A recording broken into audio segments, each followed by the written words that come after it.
Hi, I'm Dr. Stan Steindl. Welcome to Compassion in a T-shirt, where we explore the science and practice of compassion and how it can truly transform lives.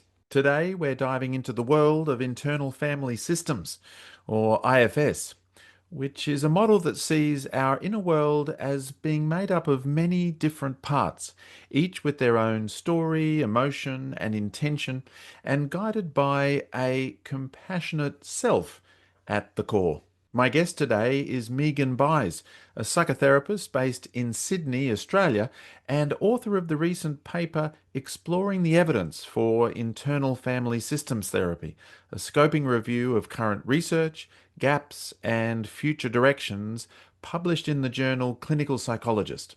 It's an open access paper, so you can read it via the link in the description below. Megan's work is the first comprehensive synthesis of the IFS research and maps out what we know and also where we might need to go next. Together, we'll explore the theoretical foundations of IFS, the role of the self, and how compassion weaves through the model to promote healing and integration. And so I bring you Megan Byes. All right. Well, Megan Byes, welcome to Compassion in a T-shirt. Hi. I love that you're wearing the compassion literally in a t-shirt or It's on a on the t-shirt. T-shirt. It's on the Yeah. T-shirt. Just to get right into it, I mean, what first drew you to explore internal family systems, IFS, I guess, as a focus of both practice and research? You've written this wonderful paper in Clinical Psychologist journal, but yeah, was there something about the model or something you were seeing in your own practice? Or, what made this synthesis sort of feel needed for you? Yeah. Well, I do want to start actually, and I was thinking about this to Oh just yeah. acknowledge uh, the fact that there is a very nervous part of me in the room with us. Okay. Just welcoming them in and understanding that they probably have some imposter syndrome being here and doing this podcast. So yeah, just wanted to introduce them to us and make them feel a little bit more seen. And that part is most welcome, Thank I you. think is the idea. Yeah. And actually, I have just while we're doing this, if you don't mind, I have a Or slightly jittery sort of upregulated one as well because some of the tech wasn't working before we got started. So there's definitely a part of me that's just hovering there too, kind of in anticipation. So yeah. all right, they can sit with each other. Yeah.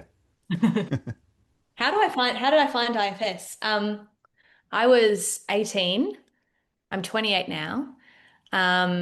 So 10 years ago, I actually dropped out of high school, had a lot of anxiety happening and a lot of panic attacks. And I made the decision to leave after a lot of fighting with my mum about it.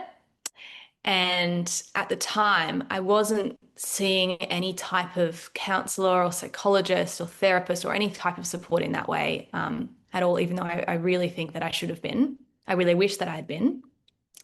But what I was doing was watching a lot of YouTube. Hmm. And I found this YouTuber named Connor McMillan, who is American. I think he now lives in Austin in Texas. And he did YouTube videos about IFS. And that was the first time I'd ever heard about something like this before. Um, I was aware during that time that for me, I could really separate this Megan and this anxious part of me that was happening. They felt really separate. Um, and this almost gave a really nice language to put that in, that understanding that I had of myself. So I kept watching his YouTube videos and um, I ended up traveling overseas to Amsterdam. And I remember being over there and having this new sort of experience of life and life without a feeling of anxiety or a feeling of having panic attacks and all that goes along with that. And whilst I was over there, I ended up having this dream of this really calm, compassionate presence coming in. And as soon as I did that, I remembered one of Connor's videos about the self. And I was like, wow, okay, I feel like I've had some type of relationship with that more clearly, like literally visually. And from there, I just got more and more into it.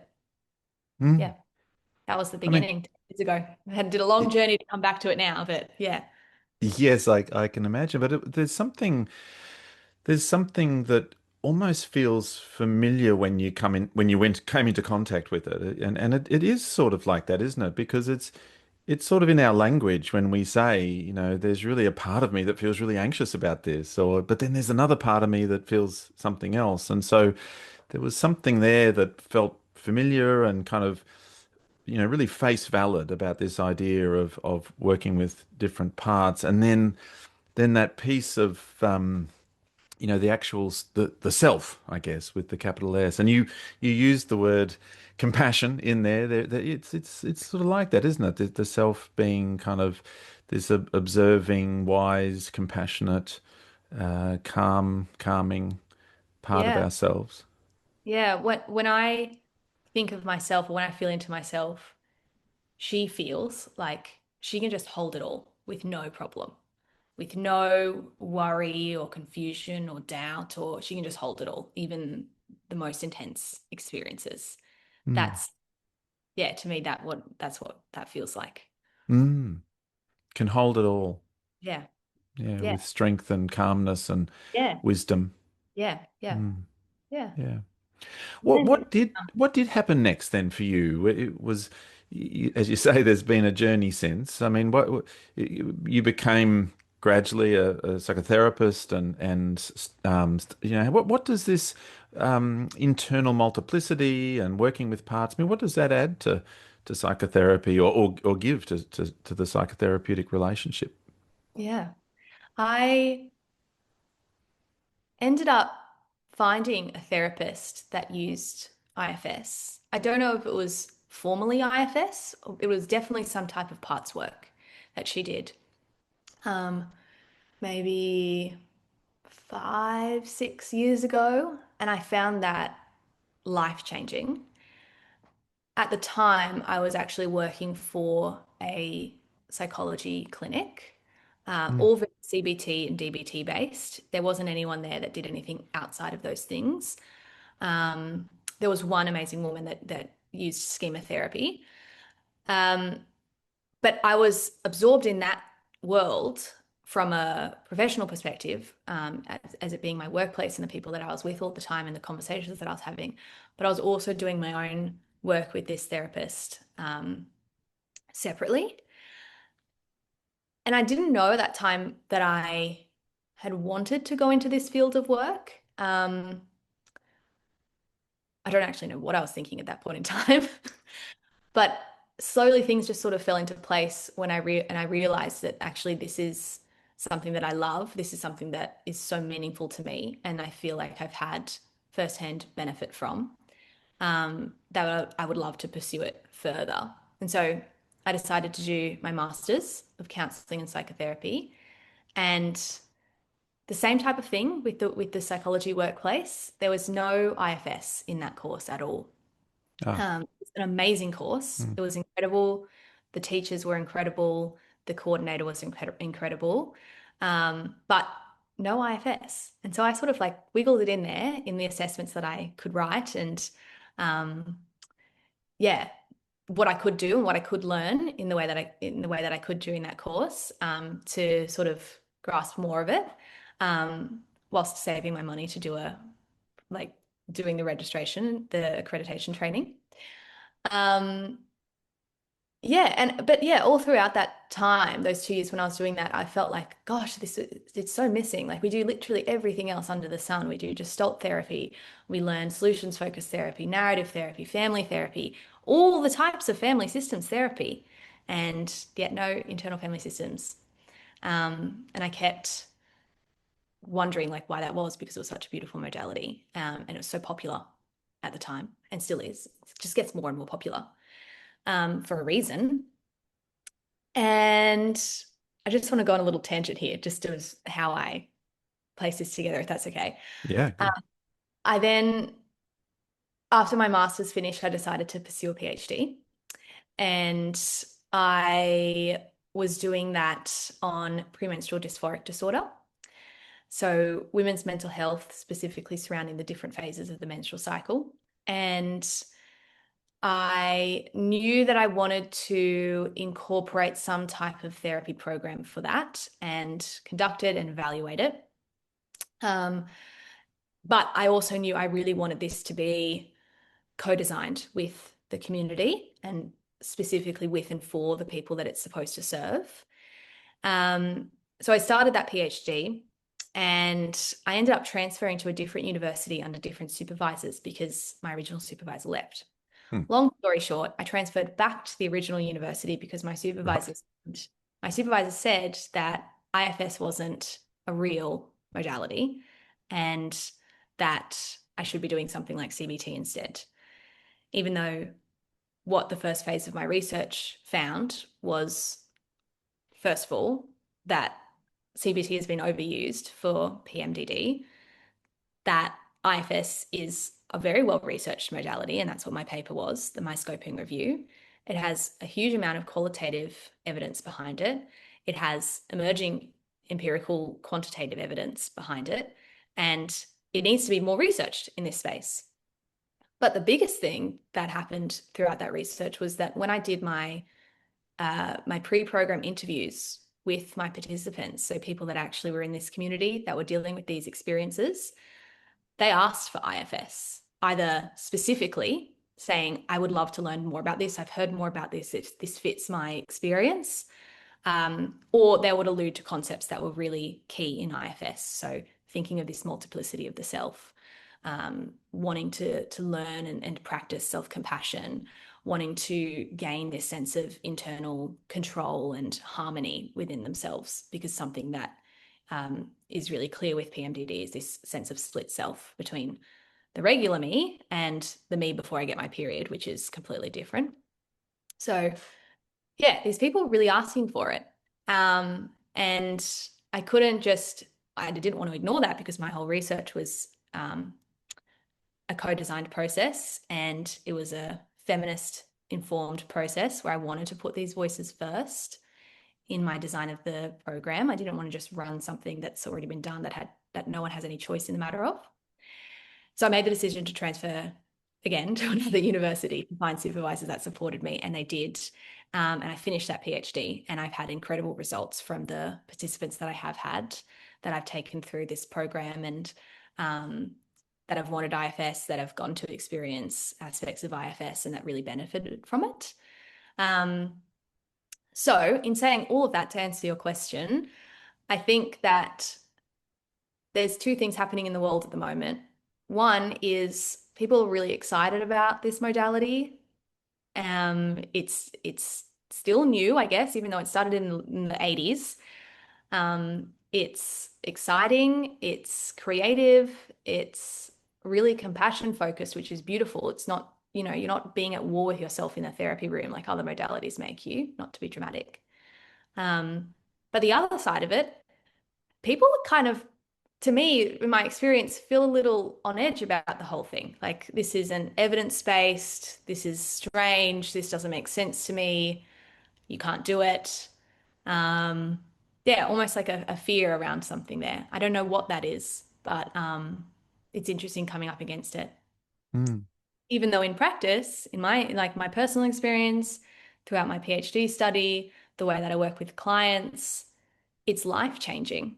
And I think the reason for that is because it comes from this place of not even just acceptance, but embracing all of these different parts of us and seeking to understand and sit with and make space and room for these parts of us, rather than alternative modalities that really try to push that aside, box that up, and just, tamper that down, so it doesn't interact or influence our life. When, the more we do that, the louder they're going to get. And the more they're going to be banging on the door saying, hello, like, I just need to tell you something. Listen to me. So yeah, I think we need to just start listening to them. I must admit I've noticed that a bit as well. I haven't been trained in IFS, so that's not a modality that I use, but I have definitely seen the upswing in interest and dissemination, I suppose. In a way, the approach has really been disseminated and people have picked up on it, and even clients do talk about it or refer to IFS and that sort of a thing. What what is it that meant that I guess the evidence base sort of lagged a bit behind the dissemination or something? I mean, I'm just trying to word that question right, but yeah, I mean, that is because it has been around for several decades, and it is very popular and anecdotally seems really powerful. What's your hunch there about the actual evidence base? What's my hunch? I think it's something that's much more difficult to study in comparison to something like CBT or DBT. Um, it definitely has a flavor of that kind of little woo-woo, talking about self-compassion. What does that mean? And what are these parts of ourselves? What does that mean?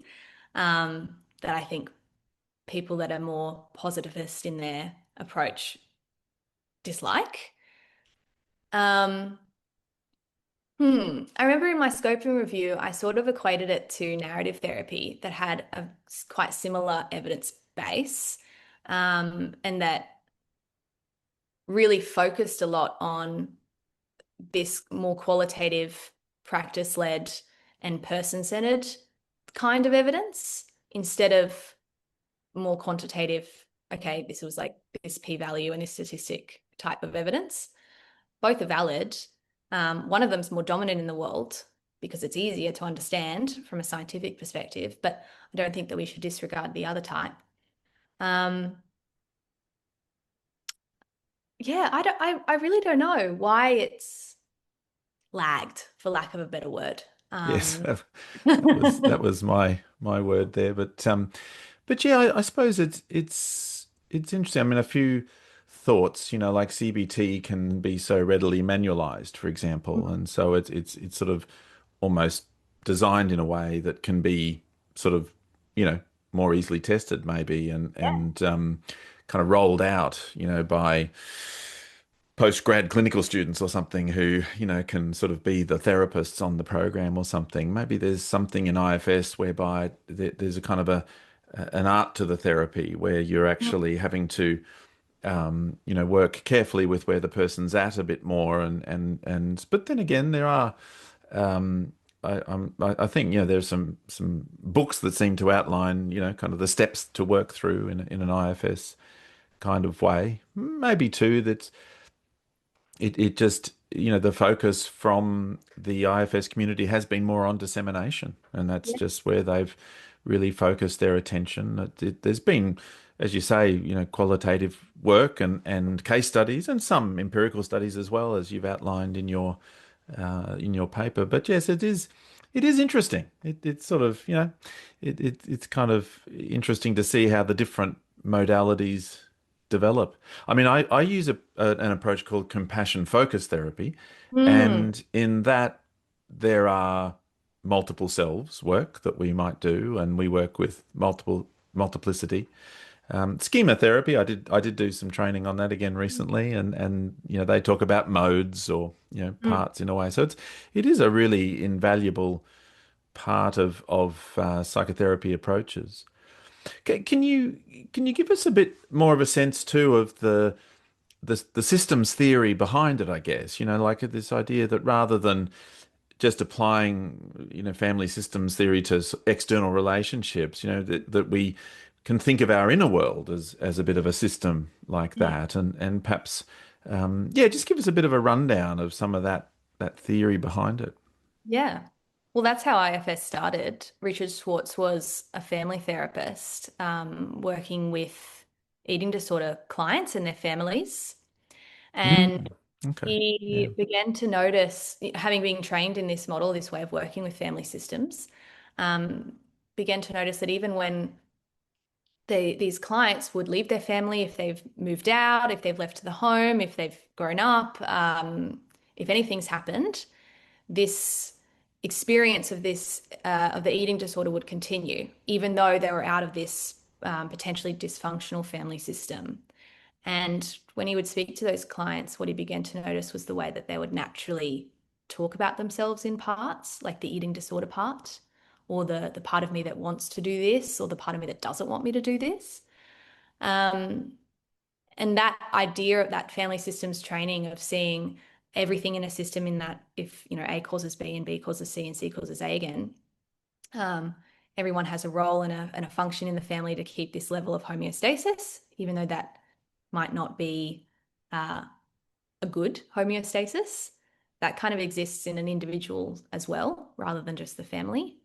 And so that sort of began this understanding of what IFS is today, that okay, maybe one part exists because there is another part here, and these have to keep each other in balance. So there's this form of homeostasis in the system. But actually, if we take a step back, it's not a really healthy or good or helpful system, should I say, even though all parts are welcome and there's no bad parts. um, yeah, that Yeah. they're trying their best, but maybe it's just not the best that could be for the overall broader system. Which really is the same for sort of actual families, isn't it? Like it's sort of not that the members of the family are bad or wrong or that it's their fault, so to speak, but rather that it's just gotten into a sort of a balance or a system at play, a dynamic there that is in certain ways painful and leading to suffering, I suppose, in a sense. And that's sort of the same with the internal family system. Is Could you give us an example? Like what might be an example of an individual perhaps, or some of the different parts at play, how they might influence each other, sort of keep each other in balance, but also, kind of lead to some sort of trouble? Yeah, yeah, I can. I would love, like, if this was a video recording, um, when one of my papers that I wrote gets published, to be able to see a visual parts map that I've made of one of my participant clients, where we lay out a huge piece of paper and we actually drew in like who are these different parts of Eleanor, her pseudonym, um, that were present with us when we were looking at her and PMDD and this whole experience for her. Um, for her, the way that her PMDD was experienced was every month she would have this extreme amount of fatigue and lethargy and just almost like just pure exhaustion, that we ended up naming this like mushy cloud part, this grey mushy cloud that we drew on this piece of paper. Um, and she would also have this part of her that was like a drill sergeant, just like attacking her over and over again, that she's being lazy, that she's fat, that she should be getting up and exercising or cleaning the house or being more productive or anything under the sun. This drill sergeant will just come down and say, you need to do this. And then she would have another part of her that she called the vulnerable part, that felt really small and really alone and separated, and almost felt like they needed to completely collapse because they were so exhausted and they just, yeah, exhausted and scared and just wanted to curl in. And this cycle kept happening between these three parts of the more this drill sergeant would come down, the more this big blob, not lazy, the exhausted cloud would come in and say, no, don't want to do anything. And then the more the drill sergeant would come back, and then the vulnerable part would get smaller and smaller and more scared. And it would just keep happening in this cycle every month. And then all of a sudden, when her period came, which is what happens with premenstrual dysphoric disorder, all that will just sort of slip away a little bit. And she'd be like, whoa, what was that? Like, where Mm. did that come from? That's not me. And then the same cycle would happen again. Yeah. Mm. Yeah, that's a really great example. I can see what you mean. The sort of the exhausted part, kind of feels like they just need to rest. The drill sergeant comes in and gets them in trouble. The vulnerable part feels more anxious and small Yeah. and kind of exhausted too, which then feeds back into the cloud of Yep. exhaustion that kind of, just wants to rest, and Yeah. round they go. And it's the system there at play. A couple of things that were interesting to me. One is that it sounds like there's a kind of a creative process, as you say, in terms of identify, but also naming these Mm. different parts. How does that bit roll in IFS? Hmm. So I love to incorporate um, aspects of art therapy into this. And that's what ended up doing with my PhD. And so in a session, after we've heard the client's story and their experience, and we've developed that therapeutic relationship, and maybe we've spoken a little bit about these parts that would come in during the PMDD phase, um, then I would offer the next session where we roll out this big piece of paper and we get creative about it. So if you visualize this experience of being like, oh, you're just so exhausted, you just don't want to do anything, you just want to lay on the lounge, you're just like almost like grumpy at the world because you're just like, oh, I can't. Like, what would they look like if they walked into the room? This part of you that's like, oh. And then she's like, oh, they're just this big, like, gray blob of cloudy mass. And I'm like, okay, let's draw it. Let's draw it in and let's give it a name. Cloudy blob mass or whatever we want to call it. Okay. And then what about this sort of experience of this attack that you do on yourself, this judgment or this voice that says like you need to do more and more and more and get up and be productive and you're being fat and lazy. What if they walked into the room? Oh, okay. And then almost noticing that shift back allows space for who was that part of you that just curled up for a second and got a little bit scared when we talked about this other part that comes in and attacks you. Oh, that feels like they feel really small. Okay. Like if we just allow the drill sergeant that we named before to step outside for a second and just looked at this little small part. So they're just with us. Drill sergeant isn't in here anymore.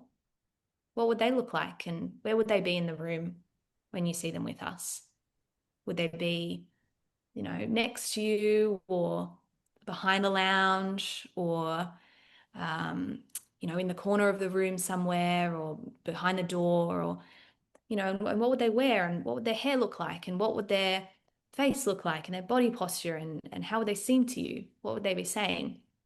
And you're able to really like flesh it out more. Um, and okay, all right, let's draw them in if they were here with us. And this little figure gets drawn on the piece of paper. And then we end up with this big visual map of these different parts that we can then go in and see, all right, let's draw a line from this one to this one. And that relationship feels a little controlling, or a line from here to here. And this one's just mean to this one all the time. And this one's scared of this one, and so on and so forth. We can see how that system is organized. And at the same time, we're able to I always say it's much easier to work with an aspect that's challenging if we can be in relationship with it. And it's much easier to be in relationship with something that is almost like a human form rather than this conceptual big object of shame or fear or this critical thing. Okay, we can be in a relationship, we can be in conversation and dialogue with the drill sergeant part that's sitting here and they're in their suit and they're really intense and we're able to actually have a conversation with them because they look like us and they can talk like us rather than this inanimate amorphous thing concept of self-criticism or something like that. Yeah. Yeah. Yeah, I noticed that there are some common themes, I suspect. The self-criticism as a theme it certainly comes up a lot in my work. I notice that people have the drill sergeant or some version of that kind of critic. And then the vulnerable piece too is sort of one of those themes that for a lot of people they struggle with, that feeling of vulnerability or feeling small or the anxious, part of themselves.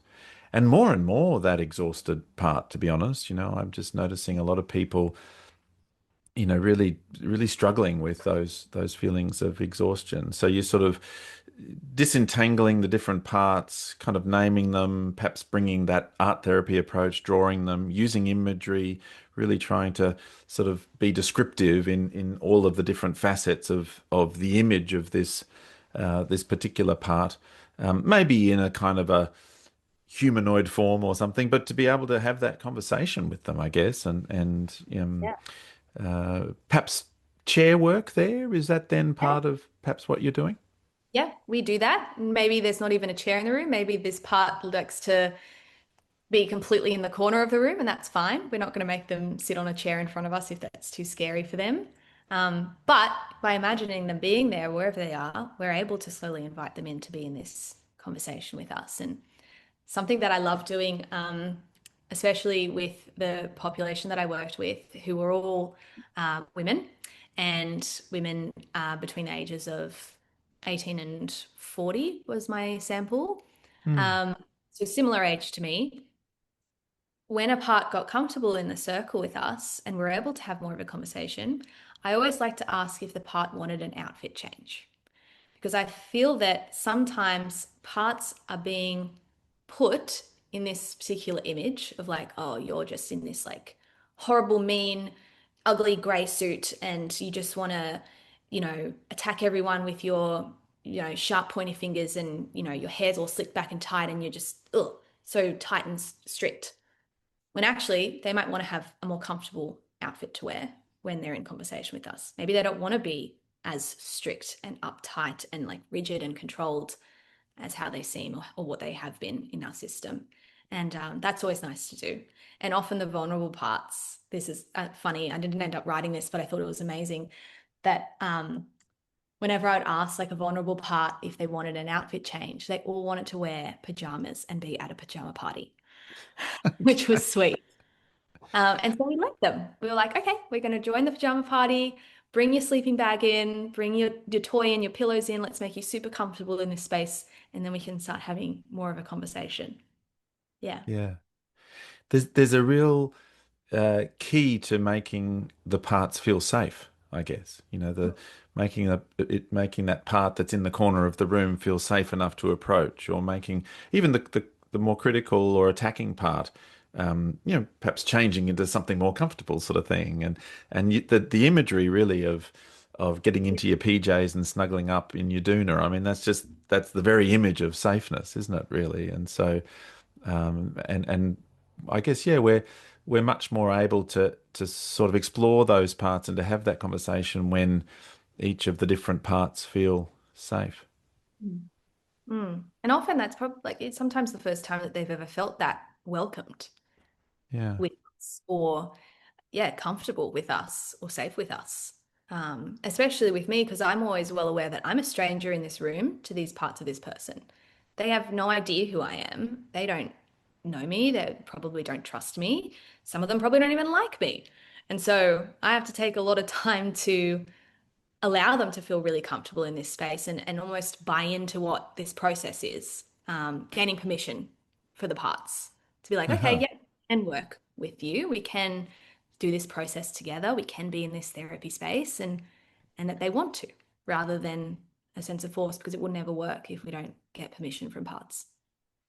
I just suddenly thought, are the is the therapist trying to, a bit like you did at the very start of our conversation, but is the therapist trying to bring an awareness to their own parts and the way that, sort of different aspects of the therapist might come into the room or be present in amongst all of this?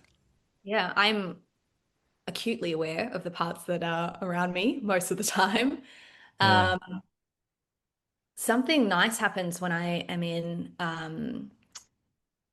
my therapy sessions with clients that I have a really strong relationship with, where I just feel so in myself. And when I notice if there's maybe a client that maybe it's triggering something in me, maybe there's a little bit of countertransference happening, or I've always liked to imagine that part in the room with us, just silently, just to myself. It's nothing to do with the client. I don't bring that into the conversation at all, but just for me, like, okay, you're here. I get that. We can chill out. We're going to be with this person and their parts, and then I'll attend to you after the session, whatever that might be. Mm. Yeah. Yeah, no, very sort of really seems important to have that self-awareness piece, Hmm. noticing it, not necessarily bringing it into the therapeutic sort of space, but being able, well, therapeutic sort of interaction, but sort of Yes. knowing it's there in the space, I guess is.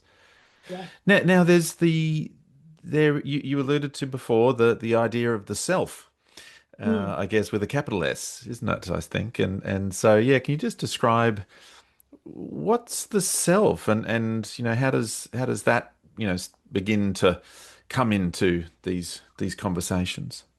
Yeah. Well, to first go back to the importance of being aware of my parts as a therapist, Mm, and you get to sit in this place of self.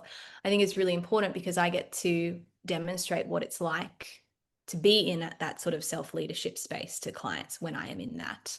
Um, and it's also much easier to be in a therapy session when I am in that space of self. And it offers this nice um, maybe a nice new version of what, oh, like that's what I could be to these different parts of me.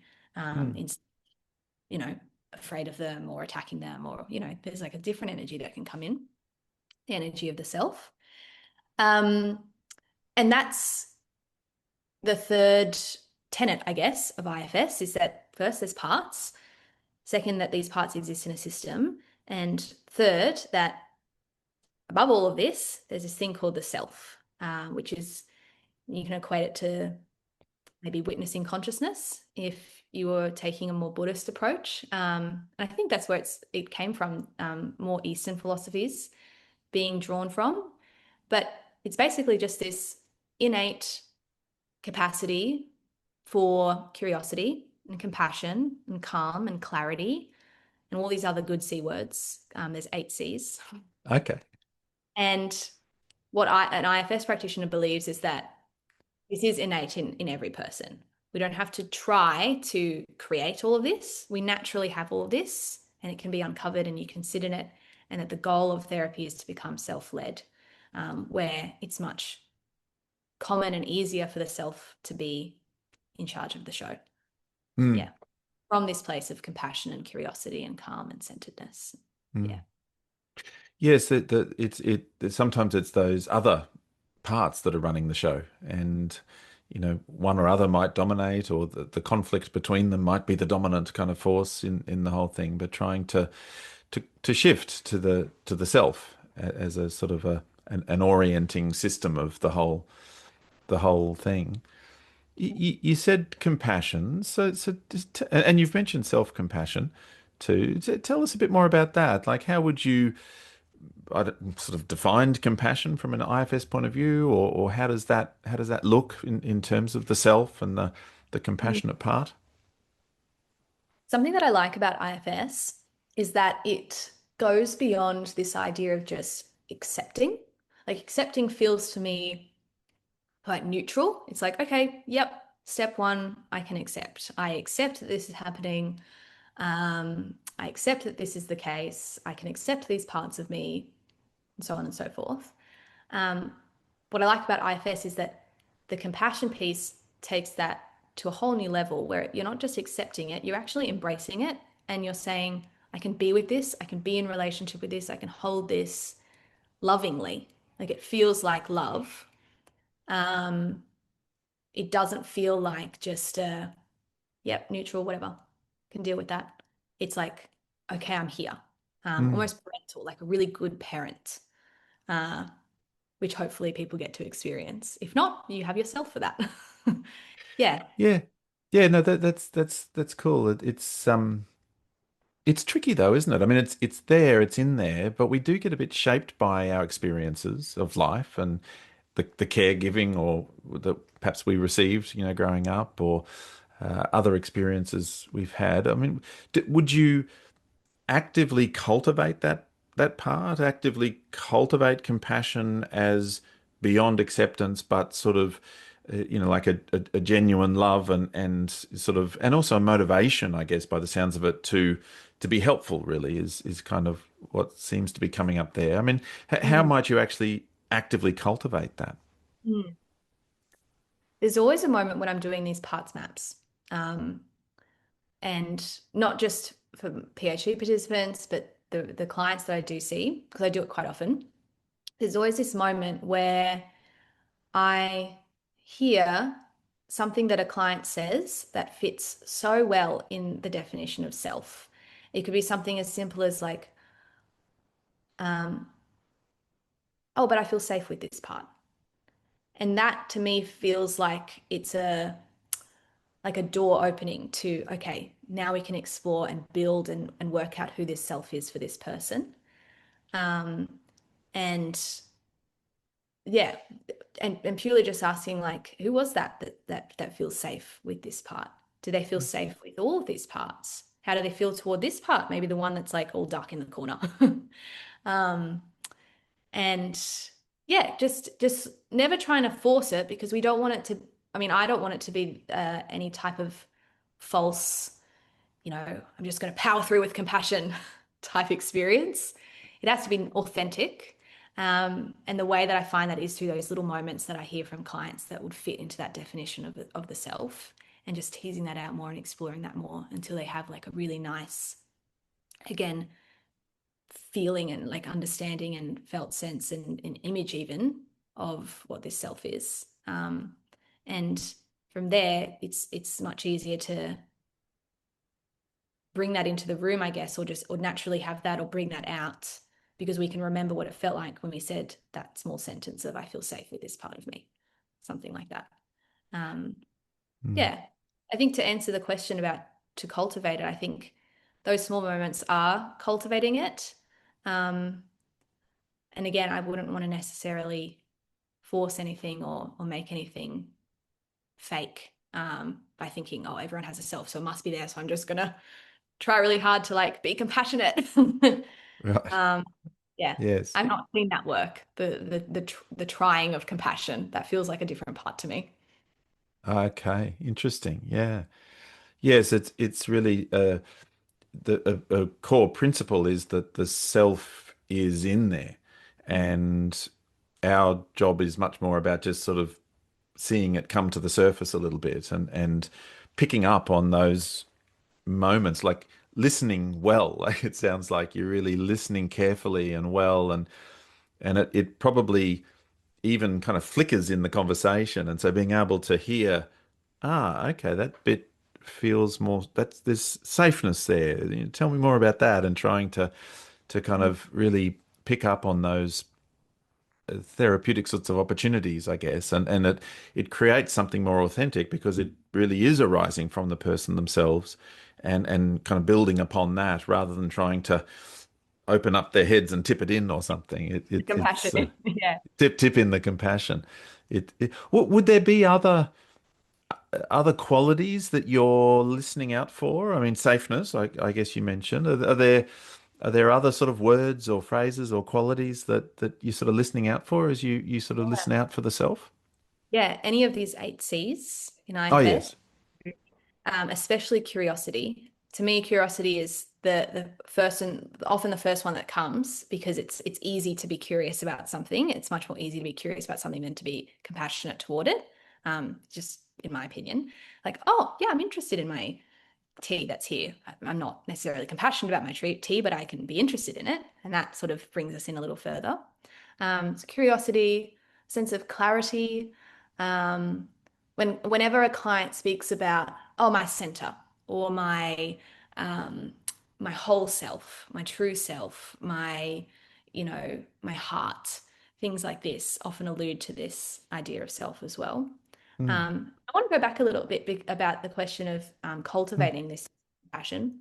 yeah. Something I do uh, after we've completed this parts map is we cut out the individual images of the parts. So we have almost like playing cards of these different parts of ourselves. And I ask the client if they can take them home and just sit with them. And just maybe you can lay them out on your bed, or you can put them on your desk, or you can just hold them in your hands, or just have this moment with these cards.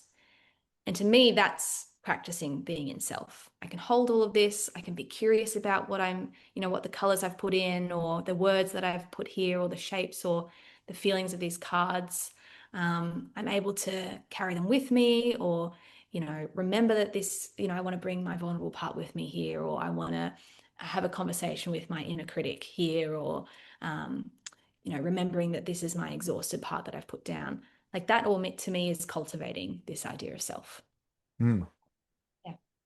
And really, you mentioned it before, this idea of no bad parts, and even the most painful or sort of even destructive kind of parts or tendencies. You mentioned self-criticism and shame. I mean, those are very painful parts to ourselves, and yet, perhaps at some level they are protective or trying to help or and definitely certainly self-criticism. If we think of some of the evolved motivations behind self-criticism is to try to stay safely in the group, by not being seen as unworthy or lax or lazy and those sorts of things. And so yeah, in some ways that in itself is compassion or self-compassion, that ability to sort of non-pathologize those even more painful parts of ourselves. Yes, definitely. Yeah, it's just that first step of welcoming them and saying, yeah, I can hear you, I can see you, I want to have a chat with you, I want to understand you, I want to hear what you need, I want to be able to provide the help that you might need or the requests that you might have. And yeah, I just want to sit with you. Mm.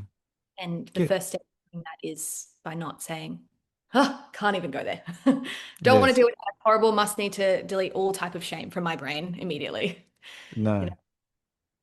Yes, there's a gentleness to it, a tenderness to it, but there's also a real capacity to hold those parts in a caring way, but an assertive way. I'm guessing, yeah, that there might be some assertive conversations that have to happen with the different parts or whatever, or go guiding sort of yeah, conversations. So it's sort of it's a little bit of both. There's the warmth and tenderness and acceptance and no bad parts bit, and then there's the okay. So what might we do to be most helpful here, and how can we, yeah, just take responsibility and change or grow or head towards flourishing. absolutely. I always say to clients when we talk about self is that it is this beautiful combination of compassion and clearness. And when I say clearness, I mean that being able to take charge when we need to take charge. Parts don't get away with things all the time. We want to love them, we want to accept them, and we want to understand where they're coming from. But if you're actively ruining someone's life, someone's going to have to step in and say, guys, come on, like this is not how we want to work here as a whole. Let's make a change. And that idea of being really clear and also balancing it with compassion is, I feel like, what makes the self. And I said before, it's like a good parent. It feels like the perfect parent that anyone would want, someone that you feel so safe with because they feel compassion toward you and they're also able to take charge when things might be getting a little out of whack. You're like, oh, good. Okay, self's come in. I'm fine. Yeah. I'm really looking forward to seeing the next papers that you're publishing. By the sounds of it, there's Yeah. something coming soon and that sort of thing. Having done your PhD, what's your hunch? Does it feel like IFS really does need a stronger evidence base, that there should be, I don't know, more RCTs or something like that? Or does it feel that, the evidence is pretty robust and there's good qualitative evidence and and really it is more about dissemination and just giving people the opportunity to experience it? Or where have you landed having done the PhD? Yeah. I would love for there to be more research. I think research would really help get this other side of the spectrum on side with IFS that I was talking about before. And there is research being done. There's Kathleen DeBoer. Don't know if you've heard of her, but she's down in Melbourne and she's finished her PhD on IFS for trauma. And she did a phase-based process, like a group therapy and then individual IFS work. So you should get her on the podcast.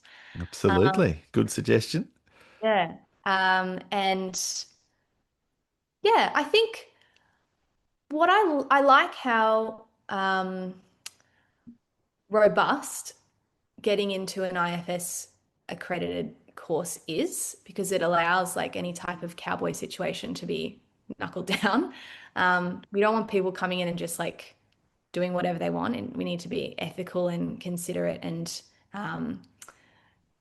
safe with the clients that we work with. And I think research is a big part of that. Being able to, yeah, have this as a really um, well thought out modality. It already is. And from what we can see, it's also really popular. And what I think is we just want that to be a little bit more like held in research so that, what am I trying to say? Yeah, so I just, I guess so no one does anything unsafe with it, if that makes sense. Yeah, no, I think it there is a very cohesive model already, Yeah. like, and I think my sense is if you go to some of the training that's around and so on, you get a good grasp of the model, and that's really important in terms of people practicing it, sort of adhering to the model a bit and staying within certain guardrails and doing it well. And then the research, yeah, just kind of provides the support needed to kind of advocate, Mm. for the model, especially, I guess, like you say, among certain researcher academic sorts of circles. Clinicians really do seem to be picking it up and running with it a bit more, but the evidence does seem to be important, just so that we, have a really kind of grounded sense that it actually is helpful, I guess. And it sounds like you kind of found that with the PMDD clients that you're working with. Yeah, yeah. I think the other thing that I want to say is when I used the word cowboys before, so I'm a psychotherapist and we're an unregulated industry, unlike psychologists. We do have PACFA and we have ACA, these registration bodies, but it's not the same as something like APRA. And I think with more research into things like IFS that psychotherapists would use and other modalities, it also helps that process of having counselors and psychotherapists be accredited and also be able to be more affordable to the broader public, especially in Australia because we're not under Medicare. So if we have, really, I just see it as like a trickle down effect of the more evidence there is for something, the more, we can use it as an evidence-based approach and the more accreditation we can have, and then the more people can find us because the government thinks that we're legit, Yeah, basically. gotcha. Yeah, Yeah. gotcha.